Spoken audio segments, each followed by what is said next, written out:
With that, I'm going to be playing a major role in the finale of Volume 6 after just reappearing in Episode 10 to face Blake. I feel it's only fitting that I make another video discussing Adam, except this time not his semblance, but the possibilities of his past. Now, spoiler warning for those who haven't seen Episode 11 just yet, I'm going to be going over some of the things that have happened in that episode, so if you don't want to be spoiled, then maybe come back to this video afterwards. And I'm going to be starting off right with the spoilers, as in my review for Episode 11, I seem to have made a mistake. Adam's scar. I initially thought it said S-O-C, and it really looked like it said S-O-C, but as many people pointed out in the comments within even an hour of me posting the video, it likely says S-D-C, for the Schnee Dust Company, and this makes a lot more sense, because upon learning that it says S-D-C, the gravity of those three letters really starts to sink in, and one comment that really stands out, made by Eduardo Prevaletto, I'm hoping I'm saying that name correctly, he put it better than I think most can. No dialogue, no backstory, just three letters, and we could understand how Adam is so far gone. And that speaks volume. That speaks volumes as to what Adam's situation is. We can fully understand just by that alone what he's gone through. Now, slavery was abolished in the RWBY world back after the Great War 80 years ago, so, you know, you'd think no more Faunus slavery, but with the way that Atlas looks down on the Faunus, especially Jacques Schnee as well, being part of the higher-ups, and also the lengths that he's gone to improve the Schnee Dust Company, and also the Schnee Dust Company being known to have Faunus slaves working in the mines, it wouldn't be surprising if there is still Faunus slavery that's not open to the public, and the higher-ups of Atlas, being the way they are and having the view that they have of the Faunus, they decide to turn a blind eye to it. Bad terminology, sorry Adam, but still, with them avoiding the conflict of it and allowing slavery to happen, then that kind of puts that in a rough situation, and Adam potentially being one of those slaves, it's not surprising that he was branded with the Schnee Dust Company logo being property of the Schnee Dust Company, and the suffering that he must have endured throughout those trials, tribulations, and however long he was a slave until he somehow got free, would speak a lot to it. And Eduardo even goes further to say that, well, when Yang commented, wow, his semblance is kind of cheap, he doesn't even have to feel the pain of the opponent's attacks and be able to reflect the damage back at greater power, well, that just, his semblance reflects the pain that he's already suffered throughout his life. Whatever situation that he went through, whether it was slavery or otherwise, he has been through a lot and has suffered a great deal. So much so that his semblance is even reflecting that he doesn't need to feel any more pain to be able to deal back an increased amount of the pain that someone wants to deal to him. That just speaks volumes. And even going further into that, if Adam was property of the Schnee Dust Company, well, why brand his face with the Schnee Dust Company name and things like that? Well, one comment made by Animalia55 kind of puts that in a little bit of perspective. When Weiss was acting out against her father in the ball and everything and got her disowned from the overall family, Jacques Schnee, her father, straight out hit her. And yeah, of course, Weiss was going to be locked in a room and probably avoiding the public eye, but people would still wonder what happened to the heiress, and there'd probably still have to be similar occurrences as to she'd have to go into public occasionally or something along those lines. Maybe not, but you never know. But still, Weiss is someone that might be seen out in public, and he was still willing to lay a hand on her. Not to mention, Weiss showed a lot of fear with or in that situation, so I'm guessing she's very familiar with her father's rage, and potentially that wasn't the first time that he struck her. So if Weiss, his daughter, open to the public eye, at least in some situations, barring not being locked in the room, etc., imagine what Jacques Schnee would do to someone who is not in the public eye. Someone who, if they're being a slave and slavery being abolished, would potentially not even exist on public records.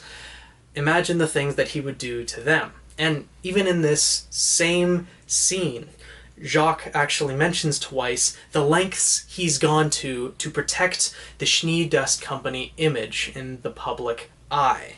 This instance was pointed out by Emile Therese, who proposed an alternate theory for Adam, and I'm sure he noticed that Adam has a very striking eye color, and not his scarred eye at that. His untouched eye is very blue, which stands out very well against his red persona. Now, there is a family associated with the Schnee Dust Company that shares very blue eyes, very striking blue eyes. All three siblings, Weiss, Whitley, and Winter Schnee, as well as Jacques Schnee himself, all have blue eyes. And that being hereditary, Emile proposed that maybe Adam is Weiss's half-brother. And when you start to connect the dots, that starts to make a lot of sense. Because let's think about this. If Weiss's mother, Jacques' wife, fell in love with a faunus, someone who actually loved her for her and treated her like an actual person, not just wanted the company that she had power over, like Jacques Schnee did, well, maybe she had an affair with him, and that affair bore a child, an illegitimate heir to the Schnee Dust Company. Well, in Jacques' mind, that certainly wouldn't bode well for the image of the company, now would it? So, of course, he would go to great lengths to preserve the image of the Schnee Dust Company and avoid that ever coming to the public. So, he would likely get rid of the man that his wife had an affair with, and try to get rid of the child as well. Now, I don't know what would have happened to the father, but the child, Jacques Schnee may be thinking maybe it was young enough, or in this case, Adam, being the child, was young enough that Jacques Schnee didn't think he was a threat, or maybe Jacques just didn't want to kill a child, or anything of that sort, but didn't stop him from branding the Schnee Dust Company logo on the boy's face and shipping him off, likely to a different continent where he wouldn't cause any trouble. This, of course, the loss of both a child and a lover, would be a pretty good reason to drive his wife, Weiss's mother, into a drinking binge and make her avoid the public and not be well. Because that's the state of affairs that we are at. We haven't seen Weiss's mother in the series so far, and the fact that we know that she's not in good straits, this could easily be the cause. Not only that Jacques didn't really treat her well, because you'd think she'd still maybe try to be strong for her children and things like that, but if she lost a child and lost someone who actually treated her like a person, loved her for her, that would explain a lot, and that would be something that you'd never be able to get over.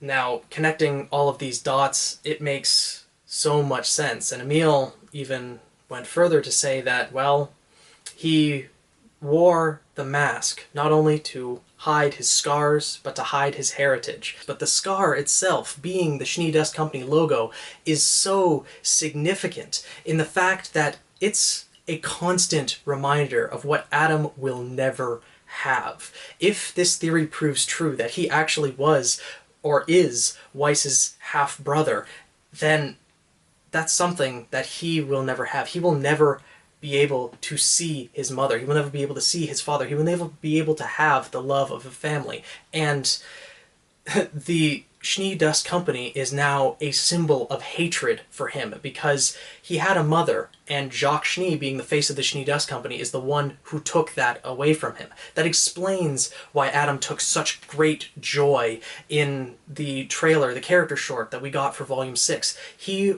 was loving going through and tearing apart the Schnee Dust Company bases, and even killing the employees, because this would spawn his hatred of humans. Atlas itself would spawn the hatred in all faunus, to be honest, because a lot of them are treated poorly because of the higher-ups. Yes, of course, Ironwood Schools has Neon and other faunus in there that seem to be living happy lives, but a lot of the nobles and everything of Atlas, not so much. And I'm guessing the general public probably a similar way.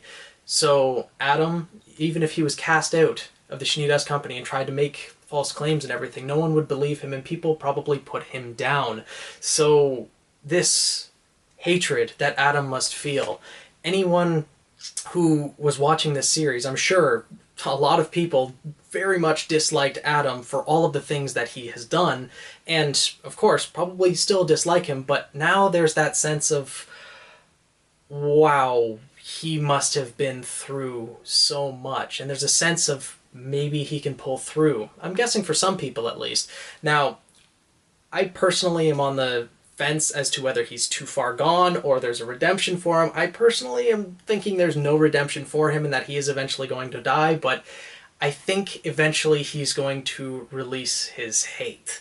That something kind of feeling like a Star Wars scene here, but that he is going to have to let go of his hate and turn towards good once again, and then finally die. Something similar to Darth Vader in that aspect, but we'll see what ends up happening. Let me know what you guys think down in the comments below, whether you think that it was SDC or something else, because there were a couple people commenting that it might be a slave number, perchance, or something along those lines. So, do you think it's actually slavery, or I'm kind of hoping that he does end up being Weiss's half-brother, because if he ends up meeting Weiss, which, by the way, hasn't happened in the series so far, that Adam has come face-to-face with Weiss, I don't even know if he knows that Blake is traveling with a Schnee. Likely he does, because he's been following them this entire volume, but maybe he's been blinded to the symbol that's on the back of Weiss's dress.